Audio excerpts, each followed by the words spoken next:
है कि तमसा है और सोनभद्र है। सामने इंडिकेट हाँ, दोनों आपके सामने बहती हैं। हमारा नेपाल में ही घर है। अच्छा, मेरा नाम मुक्तिनाथ पांडे है। नमस्कार दोस्तों, मैं हूं राजकुमार और हम इस समय आ चुके हैं नेपाल त्रिवेणी नदी के पास। दोस्तों, इसको गंडक नदी भी कहा जाता है। भारत और नेपाल में बहने वाली यह एक महत्वपूर्ण नदी है।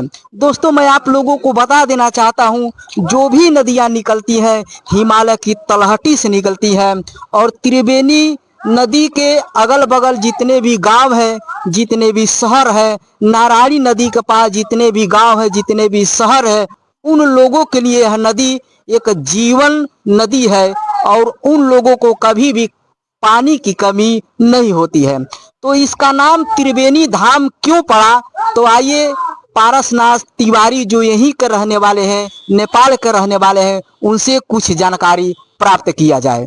दोस्तों, एक बार फिर आप सभी लोगों का इस चैनल में स्वागत है। और देखिए, हम लोग आ चुके हैं इस समय त्रिवेणी नदी के पास और यहाँ के कुछ स्थानीय लोग मिल चुके हैं। तो आइए उनका नाम जानते हैं और इस त्रिवेणी धाम के विषय में जो इतिहास है उसके विषय में जानते हैं। तो सबसे पहले आपका स्वागत है, आप अपना नाम परिचय बता दीजिए। नाम हुआ पारसनाथ तिवारी। कहाँ का रहने वाले हैं? मैं बिहार का रहने वाला हूँ और मैं नदी घाटी उच्च विद्यालय में उसके प्रिंसिपल थे। और आप त्रिवेणी संगम के बारे में जानना चाहते हैं? हाँ, तो हम आपको बता रहे हैं। इसका नाम त्रिवेणी क्यों पड़ा, यह बताइए। यह महत्व है कि त्रिवेणी 3 नदियों का मेल है यहाँ। अच्छा, इसमें पहला नदी का नाम है जो गंडकी है, वो नारायणी में प्रोन्नत है।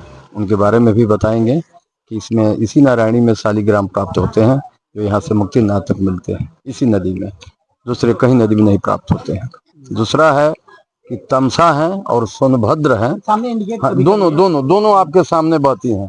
तमसा के बगल में, तमसा के दक्षिण भाग में, हाँ, दोनों नदी एक ही तरफ एक ही से आती हैं और दोनों अलग अलग हैं। एक में कभी नहीं मिली आज तक वो। अच्छा, और दोनों नदी आके तमसा सोनभद्र आकर के गंडकी में मिलती हैं। और गंडकी जो हो नारायणी के में है, जिसमें नारायण के गंडकी शालिग्राम जो मिलते हैं वो भगवान के गोद में खेलते हैं, जो नारायण के नाम से जाना जाता है और नारायणी बोलते हैं। और सत्यनारायण भगवान की जो कथा होता है, अच्छा, उसमें यही शालिग्राम से पूजा किया जाता है। और थोड़ा आप अपना परिचय बता दीजिए। हमारा नेपाल में ही घर है। अच्छा, मेरा नाम मुक्तिनाथ पांडे है। सुस्ता 3 रेवा कुड़िया घर है। त्रिवेणी में बहुत दिनों से आते हैं, इस घाट पर पूजा पाठ कराते हैं। और यहाँ का बहुत ही महत्वपूर्ण जो है कि यहाँ का त्रिवेणी धाम है। अच्छा, क्योंकि इस त्रिवेणी धाम में बड़े दूर दूर से लोग आते हैं, स्नान ध्यान करते हैं और अपने मनोकामना पूर्ण कराते हैं। यहाँ विद्वान लोग भी बहुत हैं और अपने विद्वता के अनुसार जो भी भक्त जन आते हैं उनको जो भी श्रद्धा भक्ति होता है अपना पूजा पाठ कराने का कराते हैं लोग। और यहाँ का महत्व ही बहुत बड़ा है। त्रिवेणी धाम इसी से पड़ा है।